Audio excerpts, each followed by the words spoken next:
मा सरला आजिकार नीतिबाणी आपण मानक पई सुंदर कथाटी होउची मनुष्यर बड़ शत्रु होउची आज्ञा ये क्रोध।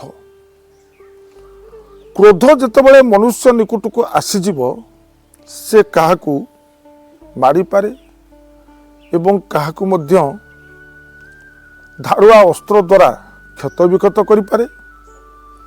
शेषे यही क्रोध ताकू नहीं जाए जेल को। तेणु ये क्रोध ठारू सदा सर्वदा दूरे रुहतु।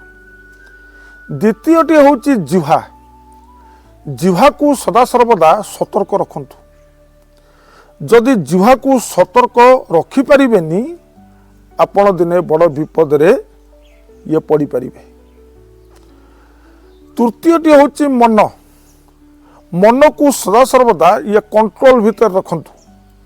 आउ मन जदि असजड़ा हो आपण दिने बड़ विपद माड़ी आसब। तेणु यही जीवन भितर ये तीनोटी शत्रु को आपण माने सदा सर्वदा दूरे की रखंतु।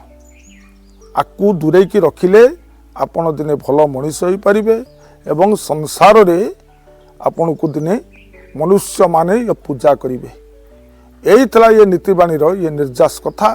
जदि मो नीतिबाणी आपण मानकु भल लगी आपण माने गुटे लाइक करी सब्सक्राइब कर दियंतु।